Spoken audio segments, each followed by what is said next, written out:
林婉儿这一生收养过很多如斋藤正平这样的孤儿，除了竭尽全力的抚育和教养他们之外，林婉儿也为很多人的人生之路提供了指引和帮助。她人生经验丰富，学富五车，绝对是这世界上最好的老师。而她在教育这些孩子的时候，也从不吝啬自己的学识与经验，所以她培养出来的孩子，虽然一个个出身卑微甚至苦难，但大多数都逐渐成为各行各业的人才。这么多年来，林婉儿也赚到过万贯家财，但大都分给了这些孩子，并且不求回报，只为让他们的人生能够活得灿烂。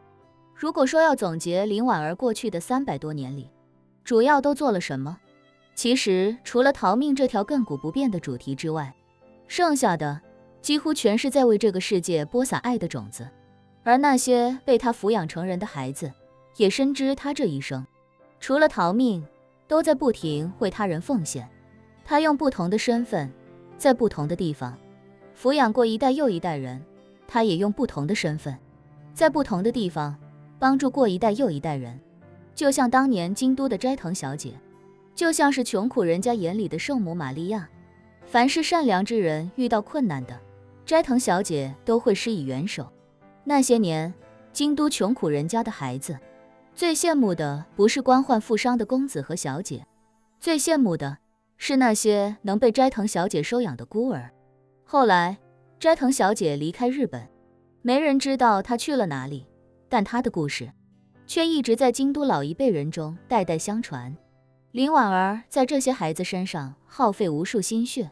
却从来不求任何回报。除了老张这种胸无大志，一辈子只想在小姐身边侍奉小姐的人之外，林婉儿几乎极少去打扰这些人的生活。不打扰，不单单是不愿给他们添麻烦，更多的原因是林婉儿一直在极力地逃避着生离死别。那些养子养女终究要在她之前老去，她不想去面对这种永别的痛苦，索性散尽家财给他们，让他们去各自精彩，而自己则在他们最好的时光从他们的生活中消失，此后不跟这些孩子们联系，这样便不用亲眼看着自己养大的孩子死在自己面前。今日来见空隐，也是调查心切，却没想到竟无意间陪伴空隐走过了他人生的最后一站。看着眼前空隐那无比苍老毫无生机的面庞，林婉儿情绪有些崩溃，掌心中托着那枚回春丹，哭到不能自已，口中喃喃：正平，你何必这么傻？这世上哪有什么西方极乐？我从小就告诉你们，人死如灯灭，在这个世界已经油尽的枯灯，如何能在另一个世界重燃？平白增长20年阳寿，多少人为之疯狂，可空隐却放弃了这个机会，其中一部分原因竟是为了自己。林婉儿心中确实格外感伤，一旁的安承熙见她伤心难过，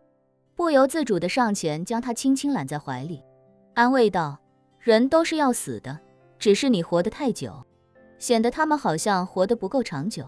其实即便没有接受这额外的20年寿命，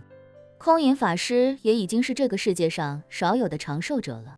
更何况他是出家人，可能早就看淡世俗的生死了。林婉儿悲伤的情绪不断蔓延，哽咽着说：其实正平出家是为了悟道，我曾告诉过他，佛法也是悟道的一种方式，所以他自小就动了以佛法悟道的心思，说是悟道之后就能更好更长久地保护我。没想到这个决定让他坚持了100多年，到最后才知道彻底无望。说着，林婉儿长叹一声，她让人在给她操办后事的时候用俗家名而不是法号，就足以证明她在最后一刻已经放弃了对佛的幻想。那她这100多年如一日的坚持，最终又有什么意义呢？安承熙先前并没想到这一层，经林婉儿这么一提醒，内心瞬间恍悟，原来空隐法师一辈子都在追求以佛法悟道，能坚持100多年，想来心中信念感是极强的。而一直到他人生的最后一刻，他才意识到自己过去100年的努力都彻底失败了，所以他在最后一刻决心背离佛门，以养母给的俗家性命结束自己这一生。安承熙内心百感交集，可心中对林婉儿又多了几分欣赏。这时，还扶着空隐尸体的景清恭敬地说：“夫人，林小姐，住持圆寂这么大的事，我们得第一时间通知空隐法师的弟子。您二位若是聊得投机，不如一步别院细聊，属下去通知寺庙里的人。”安承熙自是没有意见，他与林婉儿聊得十分投机，多些时间相处必然是件好事。林婉儿却有些颓然地说：“叶夫人，小女子要办的事办完了，正平县如今也走了，小女子留在这里已经没有意义，还是不多停留了。”安承熙问他：“前辈，空隐法师的身后事，您不打算参与吗？”林婉儿颓废地摇摇头：“不参与了，逝者已矣，身后事不过就是走个过场，而且正平的葬礼一定是金阁寺负责操办，小女子也插不上手，还是等以后再来京都时，再去他坟前祭拜吧。”说罢，他将手里的回春丹递给安承熙，认真道：“叶夫人，这回春丹是公子给的，可小女子要来也没什么用处，不如您就留着吧，也能以备不时之需。”安承熙心中惊讶，片刻后才摇头说道：“这回春丹既然是晨儿给前辈的，那他自然有他的道理，前辈还是自己留着吧。”林婉儿说：“叶夫人与吴飞燕的争斗，恐怕还要持续很长时间，而且这丹药关键时刻还能保命，您带着要比我带着更有用。”安承熙再次摇了摇头，微笑道：“前辈不用坚持了，晚辈不能收下也不愿收下。”林婉儿苦笑，这回春丹价值连城，无论放在哪里，都能引得一帮人不顾一切的争夺。可没想到今日在这里遇了冷，